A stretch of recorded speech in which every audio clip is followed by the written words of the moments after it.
நம்ம இப்போ எங்கே போய்ட்டுருக்கோம் பார்த்தீங்கன்னா, நம்ம கொஞ்சம் தோட்டம் பார்த்தீங்களா, இதுதான் என்னுடைய தோட்டம்.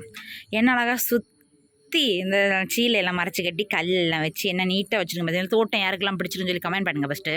இந்த தோட்டத்துக்குள்ளே நம்ம என்னெல்லாம் வந்து விதைச்சிருக்கோம் பார்த்தீங்கன்னா, நிறைய காய்கறிகள் தான் விதைச்சிருக்கோம். இங்கே பாருங்கள், நிதிஷ் 2 பால் எல்லாம் தூக்கி எறிஞ்சிருக்கான். என்ன கொடுத்துனுக்கு பார்த்தீங்களா, இதெல்லாம் கேரட்டு நட்டுருக்கோம். ரெட் கேரட்டு, வேறு ஆரஞ்சு கலர் கேரட்டும் நட்டுருக்கோம். இது கீரை தெரியுதா, கீரை இப்போ தான் முளைச்சிருக்கு, சின்னதாட்டு முளைச்சிருக்கு. அடுத்து அதில் வந்து தக்காளி நட்டுருக்கோம். அடுத்து அதில் அங்கே நீங்கி வந்து மல்லியெல்லாம் நட்டுருக்கோம். அதெல்லாம் விற்று லேசாக சின்ன சின்ன பொடியாக தான் முளைச்சி நிற்குது. இது வந்து மாந்தை. அடுத்தது இன்னும் சின்ன சின்னதாக நிற்கலாம் முளைச்சி. இது எல்லாமே உள்ளி. இந்த சைடு நிற்கிற ரெட் கலர் உள்ளி, அப்படி தானே, ரெட்டு தானே, வெள்ளை உள்ளி. இந்த சைடு ரெட்டா, அந்த சைடு ரெட்டு.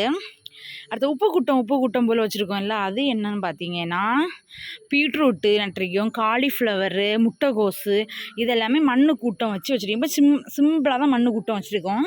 இன்னும் கொஞ்சம் அதோ வளர்ந்து வந்த பிறகு மண் நாங்கள் கூட்டி வைப்போம். பாருங்கள், முட்டை அது என்னத்தையும் ஒன்று கொடுத்துருந்தே, பீட்ரூட் இங்கே பாருங்கள் முளைச்சிருக்கு. பீட்ரூட்டு முளைச்சாச்சு, அழகாக வந்துடுச்சு பீட்ரூட்டு. அது காலிஃப்ளவரும் சின்னதாக வந்துடுச்சு, எல்லாமே சின்னதாக வந்துடுச்சு. அங்கே அடுத்தது ஆனால் அந்த குண்டுலேயும் பீட்ரூட்டு. இதுதான் என்னுடைய தோட்டம். இந்த தோட்டத்துக்கு சொந்தக்காரங்க 2 பேரும் அண்ணா நிற்கிறாங்க.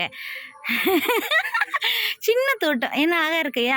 நாங்கள் எதுக்கு வந்து சுற்றி சீலை கட்டி அதுக்குள்ளே நட்டுருக்கோன்னு பார்த்தீங்கன்னா, கோழி எங்கள் கோழியை எல்லாமே கிண்டி தின்னு போயிடும்.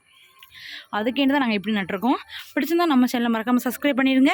இந்த தோட்டம் எப்படி இருக்குன்னு சொல்லி கமெண்ட் பண்ணுங்கள். பாய்.